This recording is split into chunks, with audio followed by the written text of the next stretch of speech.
नरेंद्र मोदी पहली बार अमेरिका की state guest हैं। पहली बार इतने सालों में अमेरिका में स्टेट गेस्ट के रूप में जा रहे हैं और इस समय अमेरिका और भारत में मोदी मोदी हो रहा है, लेकिन विपक्ष भी मोदी में हो चुका है।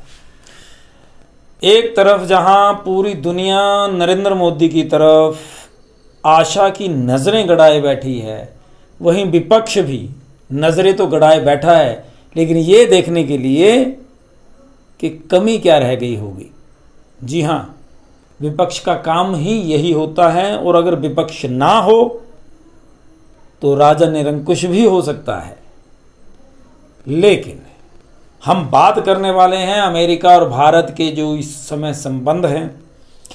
मुझे लगता है कि भारत इस समय एक अच्छी स्थिति में है, नेतृत्व हमारा बहुत अच्छा है, परिस्थितियां बहुत बदल चुकी हैं। रूस और चाइना अमेरिका से दूर हैं और भारत के लिए स्थिति यह है कि चाइना को टक्कर देने के लिए रशिया के साथ अमेरिका का सहयोग ज़रूरी होगा। अमेरिका को भारत का सहयोग जरूरी होगा। ऐसा नहीं है कि अमेरिका के ऊपर विश्वास किया जा सकता, बिल्कुल नहीं। अमेरिका और यूरोप, ये जो पूरा क्षेत्र है, इनके ऊपर 1 रुपए का भी विश्वास नहीं कर सकते हम लोग। लेकिन परिस्थितियां और विदेश नीति और कूटनीति बोलती है कि जब तक हम लोग अच्छे संबंध मेंटेन कर पाते हैं, गिव एंड टेक वाली स्थिति होती है इसमें, विदेश नीति में भी। अगर आपको याद होगा तो हमारे जो विदेश मंत्री हैं जयशंकर, इन्होंने क्या कहा था?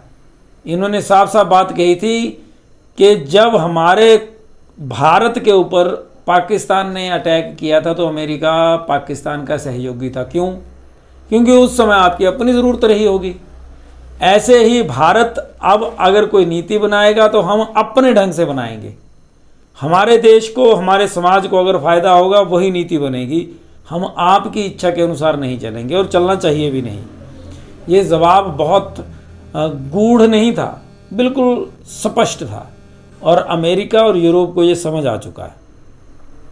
इस परिस्थिति में एट प्रेजेंट की जो परिस्थितियां हैं ये बताती हैं कि इस समय जो रिक्त स्थान है उसको भरने के लिए एक बहुत ताकतवर नेतृत्व की ज़रूरत थी और नरेंद्र मोदी के रूप में भारत ने दुनिया को वो जो रिक्त स्थान है उसको भरने का मौका दिया है।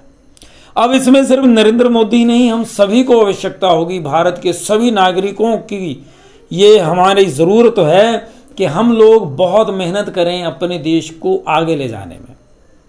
और सबसे बड़ा सोर्स ऑफ इनकम हो सकता है पर्यटन, क्योंकि जो पर्यटन है, टूरिज्म है, ये पूरी दुनिया में व्यापार की धुरी बना हुआ है।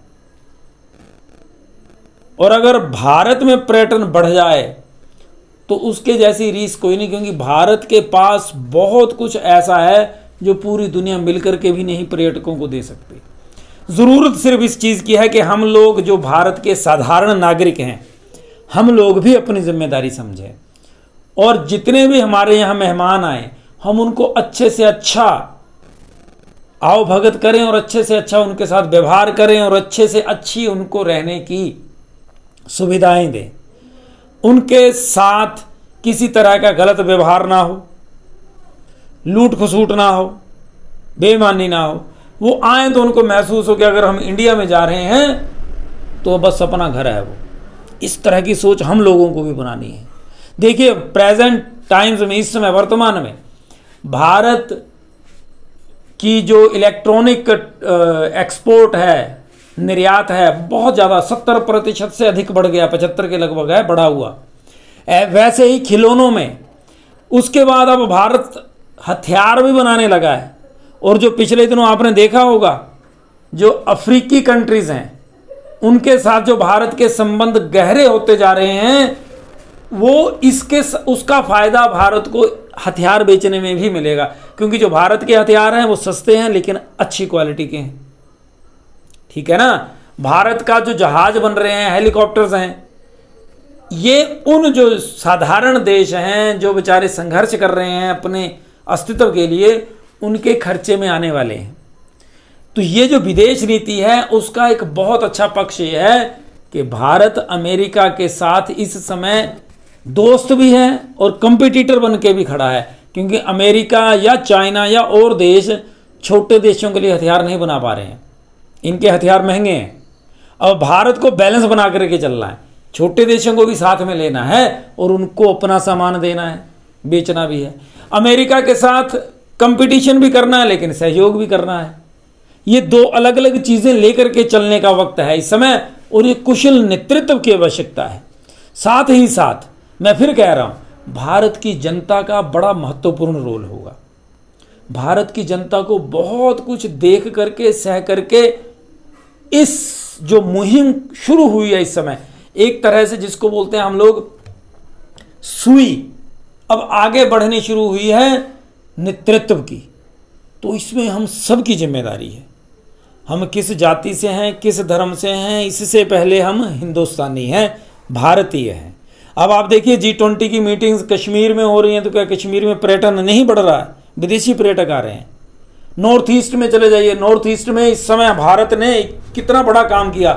आज़ादी के बाद से वहाँ पर रेलगाड़ी का बहुत ज़्यादा विस्तार नहीं था, और इस गवर्नमेंट ने टारगेट रखा कि 2023 तक सभी राजधानियाँ जो हमारे नॉर्थ ईस्ट की राज्य हैं उनकी सब राजधानियाँ रेलगाड़ी से, यानी रेलवे लाइन वहाँ तक बिछ जाएगी, वो कनेक्ट कर दिए जाएंगे।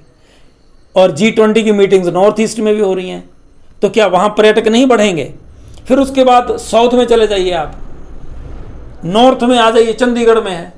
तो ये चीज़ें बेनिफिट देती हैं। और अगर अमेरिका में भारत के प्रधानमंत्री जा रहे हैं तो अमेरिका के नागरिकों में भी विश्वास बढ़ेगा, वहाँ से भी घूमने वालों की संख्या बहुत ज़्यादा बढ़ने वाली है। अब तैयार रहना होगा हम सबको, हम सभी को, और विपक्ष को खास करके, क्योंकि जो जो कमियां रह जाएंगी, जहां जहां चूक रहे होंगे मोदी साहब, विपक्ष को चाहिए कि वो पॉइंट्स लिख लें, हाईलाइट कर लें और मीडिया में सामने लेकर के आएं। क्यों? क्योंकि देश की बेहतरी के लिए हमें एक दूसरे की अगर कमियां हैं तो वो बतानी चाहिए। और मुझे इतना विश्वास है कि जो विपक्ष कमियां दिखाता है, नरेंद्र मोदी उसको पूरियां कर देते हैं, पूरी इतने अच्छे ढंग से पूरी कर देते हैं कि विपक्ष के पास फिर मुद्दा नहीं रहता।